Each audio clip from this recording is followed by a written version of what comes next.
Hi guys, what's up? I am back with another video. I am doing real well with sticking to the schedule thing. So proud.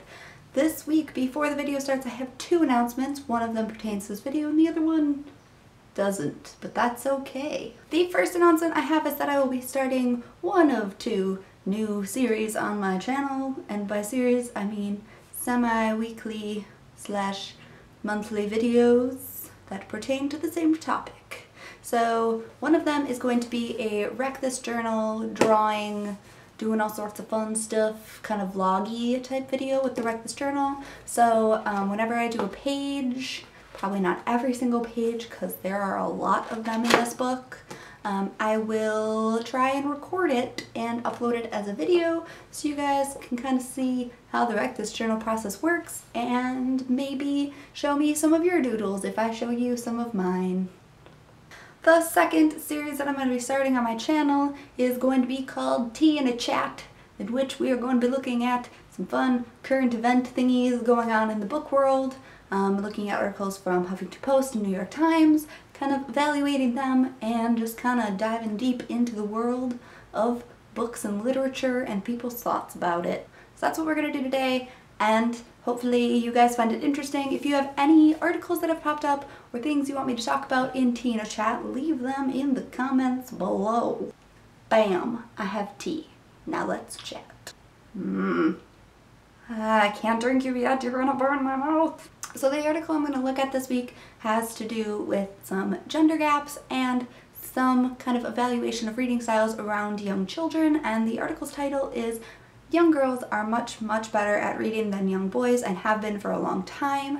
If you're interested in reading the article for yourself, I will leave it in the description box below. I'm not really going to do a huge in-depth description of the article because you can read it for yourself, but I thought it was very interesting. This article was published on the 24th of March, so this month, and so it's fairly recent, and it's based around a study that was released on Tuesday by the Brown Center on Educational Policies. And they kind of did a study evaluating why girls tend to do much better on reading evaluations than young boys do. And apparently this has been a gender gap that's been around for quite some time now. So they kind of wanted to figure out why this gender gap was happening. Let's be honest now, reading should be enjoyed by everyone, regardless of your gender, age, socioeconomic status, and basically anything about your life. You should be able to enjoy a good book. Gosh darn it.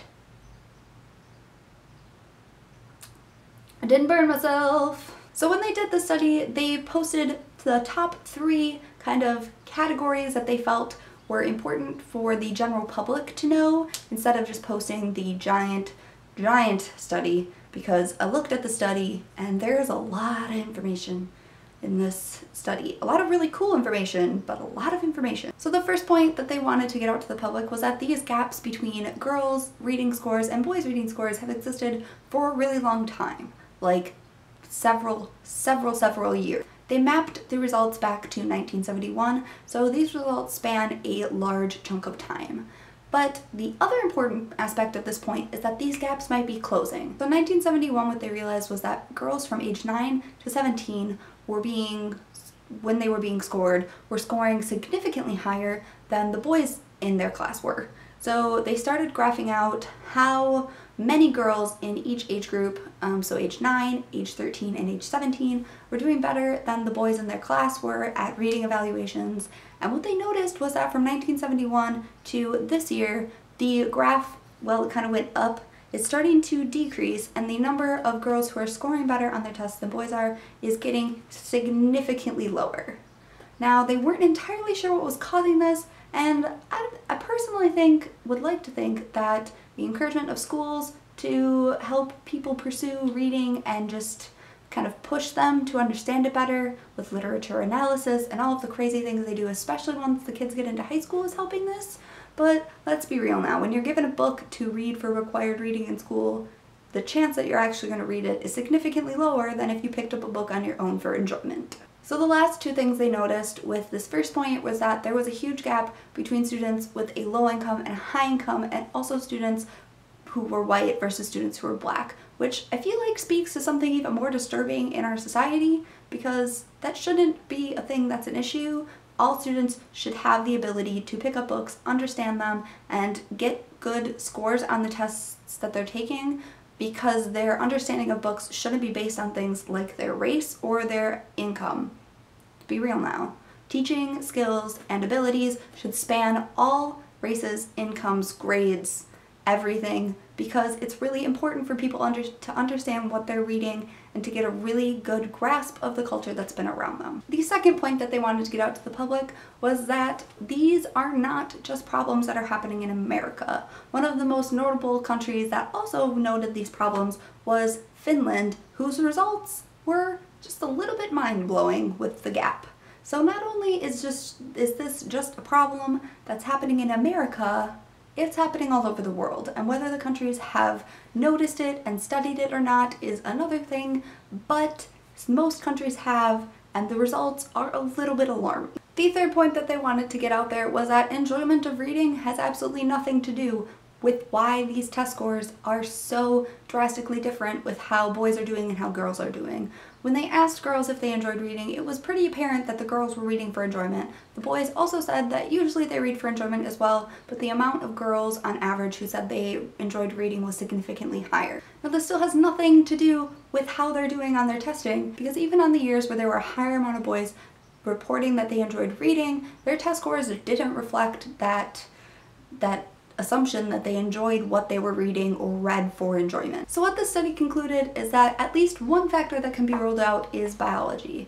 While it might have a slight impact on how the boys test take compared to the girls, let's be real, biology doesn't change this quickly over this small amount of time. So they were pretty confident in ruling out biology in this fact, but it was still a really, really interesting study. So after reading this article, I was still pretty confused as to why most people were confused about this, because it doesn't have to do with enjoyment of reading. It's a problem that's happening all over the world, and it's something that is kind of decreasing over time, but is still a problem. So after looking at this article, it kind of makes you wonder, is our culture teaching our children that it's more acceptable for girls to push harder on tests like this, enjoy reading more, do well on reading, be more analytical while they're reading? Or is it just that the education systems are favoring one gender over another?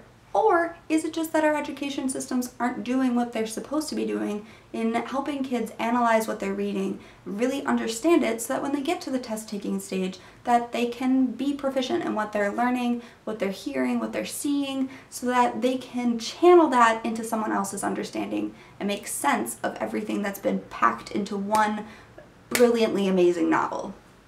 I am super curious as to what your thoughts about this article are, if you've read it, if you want to read it. So let me know down in the comments below what you think could be causing this ridiculous gap between how much better girls are doing on reading scores and how much better guys are doing. Is this a problem you've noticed in your community if you're a teacher?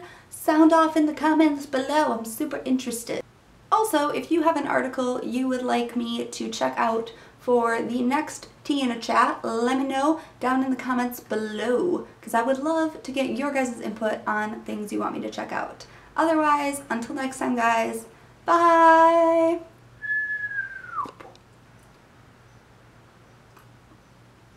Of course it's cool by the end of my video.